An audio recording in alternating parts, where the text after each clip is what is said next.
Mga kabida, sa magandang oras sa lahat. Welcome po sa aking channel. Ito, magandang pag-usapan po, ano?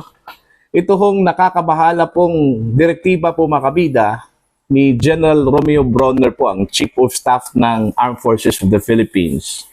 Doon po sa kanya hong mga kasundaluhan, ano pa, na?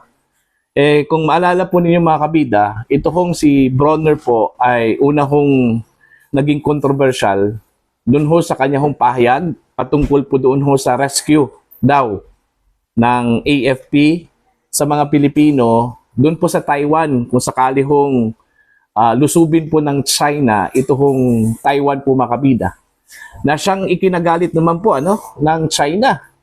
Ang sabi po ng China doon po sa kanya hong pahayag, "Those who play with fire will burn themselves," warned Chinese Foreign Ministry spokesperson Guo Jiakun, sending a message both sharp and cold.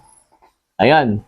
Yun yung response po ng China, no? Doon po sa pahayag po, mga kabida, ni General Bronner. Para bang sinabi po ng China, huwag kayong mangingialam.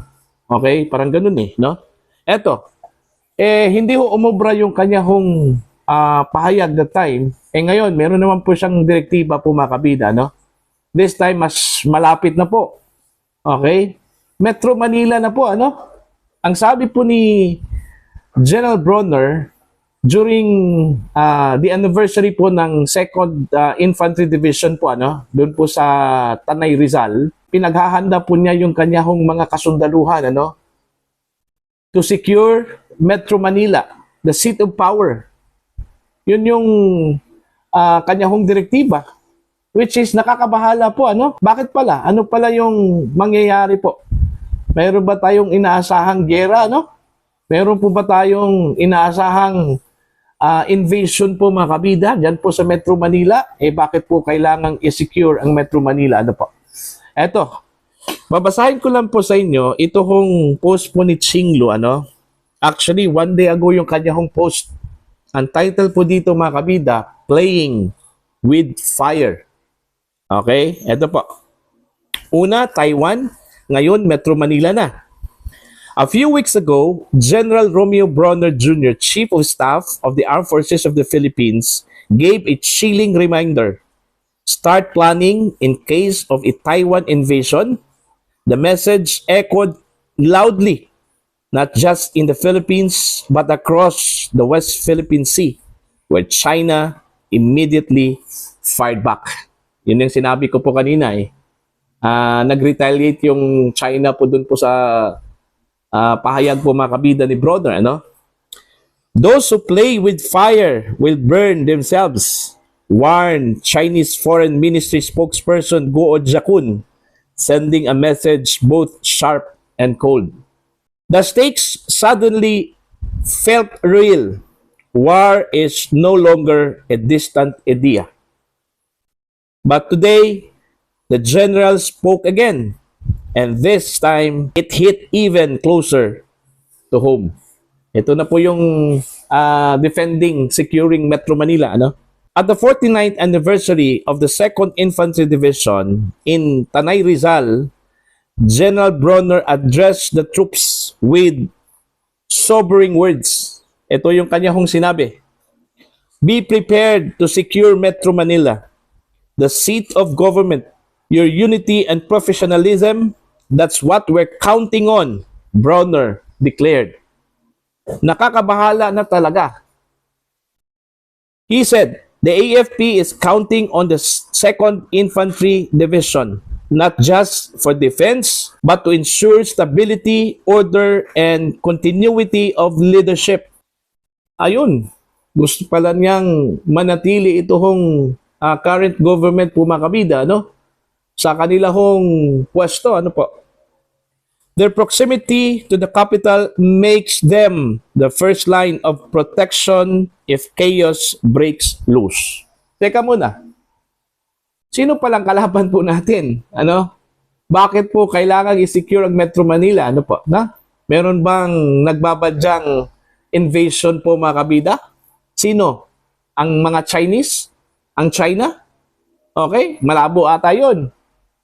Bakit ho kailangan i-secure po ng AFP ito hong Metro Manila? which is the seat of power, the seat of government.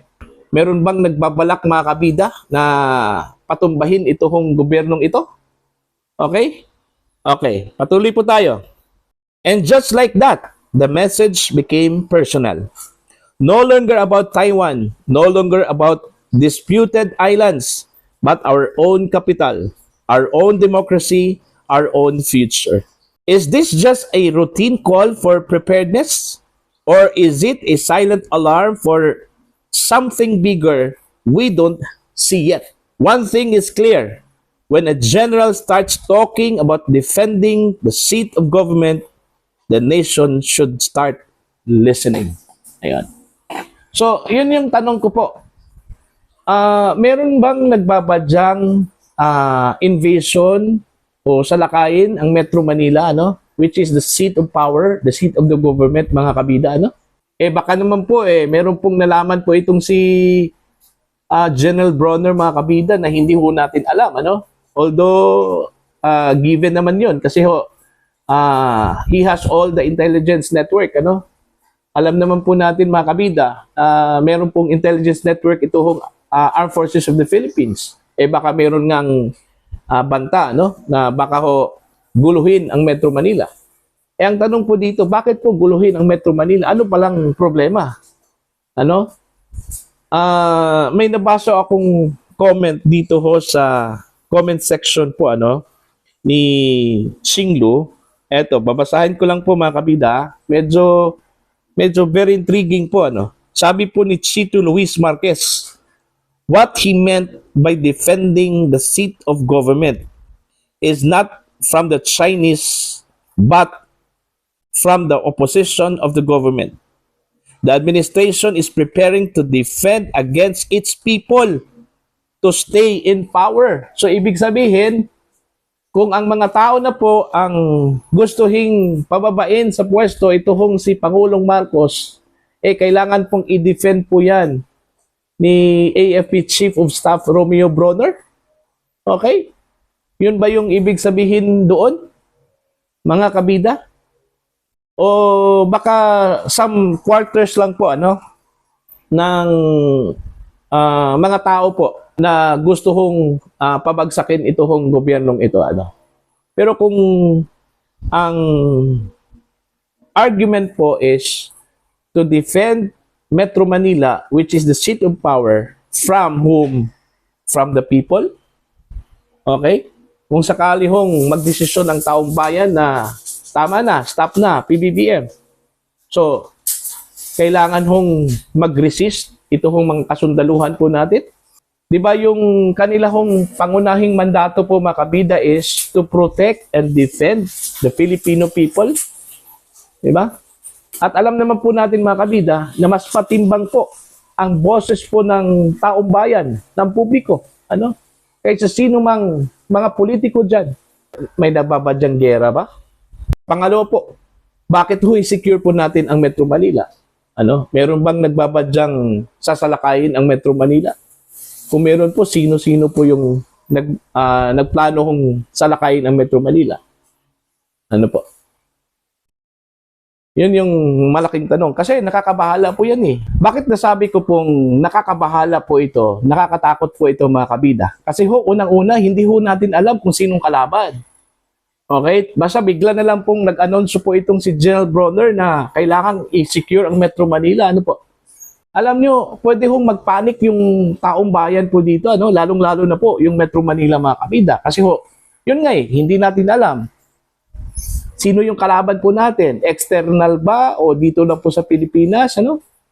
Kasi unang-una, hindi napabalita na meron pong threat po, ano? Dito sa Pilipinas, ano po? Yung mga tao po ngayon, busy-busy po, mga kabida, no?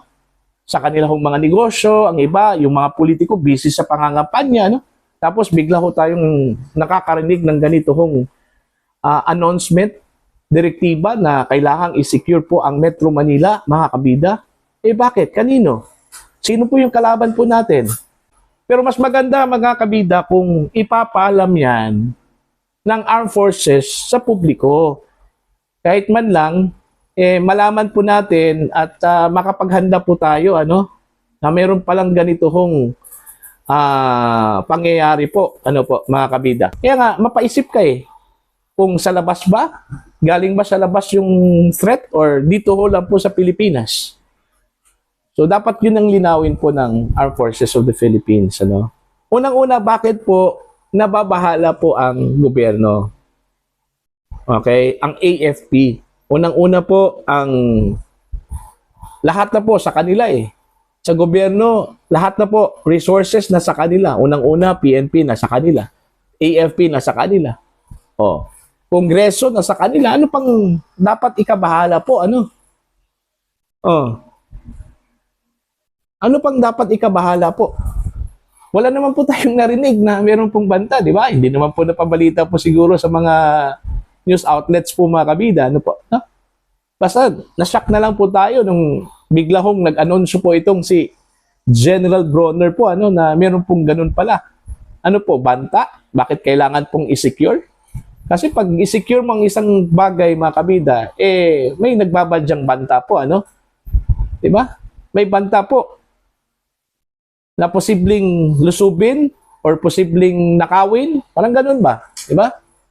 So, anong ibig sabihin po ni General Bronner na kailangan pong i-secure ang Metro Manila? Dapat ipaliwanag po ng gusto yan, ano? Ng AFP. Para at least man lang malinaw po. Kasi dalawa kasi yung posibilidad eh. Unang-una po, yung possible invasion, ano? Or pangalawa, eh, baka po guluhin coming from the internal, no? Meaning sa loob po, yung posibleng gagawa po ng kaguluhan sa Metro Manila, no? Ako, duda ako kung totoo po yung sinabi po ni Bronner, mga kabida, na kailangan i-secure po yung seat of power, yung Metro Manila. Eh, baka po may threat. At yung threat na yun is coming from dito sa atin. Sa loob lang po. Okay? Most likely, yung sinabi po ng commenter po, mga kabida, na baka coming from the opposition. Pero ano bang kakayahan po ng opposition to do that? Yun yung tanong ko po. Ano? Ano po bang kakayahan po ng opposition to do that?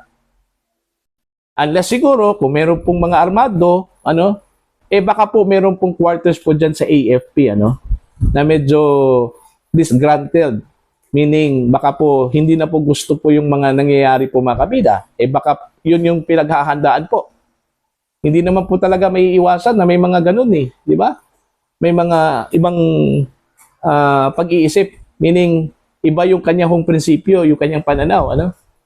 Hindi naman talaga lahat ng bagay eh, magkapareho po yung pananaw po natin. Ano po, mga kabida. Eh baka po yun yung pinaghahandaan po. Ano?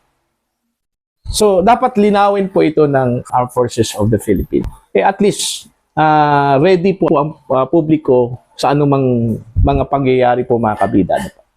Okay?